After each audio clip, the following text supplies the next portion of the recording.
Ini cerita waktu aku masih tinggal di Jogja. Jadi dulu aku ngekos dan kebiasaan aku kalau pagi-pagi itu adalah jogging. Waktu aku mau jogging, lagi pakai sepatu nih. Ada teman aku yang lewat namanya Mbak Rahmi. Mbak Rahmi ini nanya, "Udah mau siap-siap?" "Iya Mbak, sekalian mau ke ATM." Terus kata Mbak Rahmi, "Oh, ya hati-hati." Dan aku tuh ngelewatin kamar teman aku namanya Mbak Feby. Mbak Feby nanya dia ke aku, "Udah mau jogging?" "Udah Mbak," kataku. Terus Mbak Feby bilang, "Oh yo wes, hati-hati yo." Aku jawab, "Iya Mbak." Aku turun, terus aku keluar gerbang kos, jogging lah di situ. Kurang lebih sih 1 jam.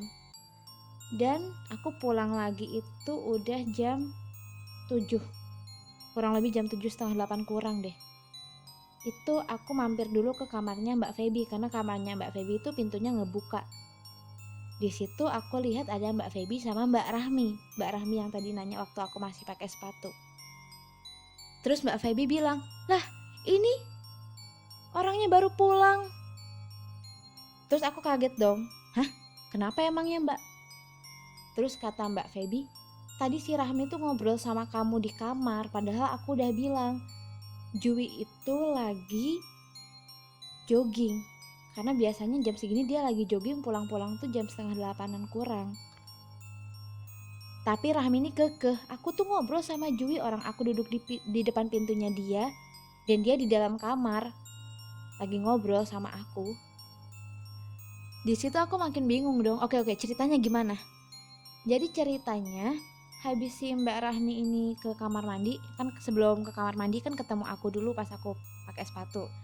Jadi Mbak Rahmi ini emang agak lama di kamar mandi. Keluar dari kamar mandi, lihat kamar aku terbuka. Terus masuklah ke kamar aku, cuman nggak masuk juga sih, kayak duduk di tengah-tengah pintu gitu loh, di depan pintu duduk. "Loh, katanya mau jogging." Terus kata aku yang ada di kamar tuh, "Nggak jadi Mbak." "Loh kenapa?" kata Mbak Rahmi. Terus aku jawab, "Nggak apa-apa." Terus akhirnya di situ Mbak Rahmi tuh curhat kayak tugas kuliah banyak dan sebagainya gitu, dan aku tuh tetap nanggepin, aku yang di kamar tuh nanggepin, "Oh gitu Mbak, oh iya Mbak," kayak gitu aja. Terus akhirnya Mbak Rahmi tuh kayak ngerasa emang ada yang beda gitu. "Ih, tumben sih jawabannya singkat-singkat, gak seru ah." Itu ngobrol tuh sekitaran 20 menit ada lah ngobrol kayak gitu. Akhirnya masuk ke kamar, terus Mbak Rahmi masuk ke kamar, beres-beres kamar, terus habis itu dia mandi, selesai mandi baru ke kamar Mbak Feby.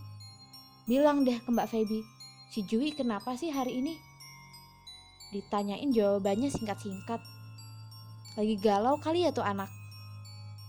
Terus Mbak Feby bilang, "Hah? Orang dia aja jogging, belum pulang." Terus kata Mbak Rahmi, "Iya tahu, tadi juga aku lihat dia tuh lagi pasang sepatu, katanya mau jogging.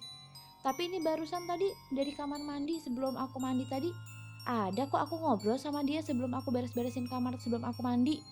Orang kita ngobrol lama." Mbak Feby terheran-heran dong.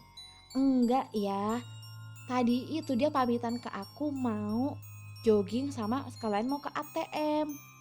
Kayak gitu. Jadi pak kekeh gitu loh. Si Mbak Rahmi kekeh kalau emang dia tuh ngobrol sama aku di dalam kamar.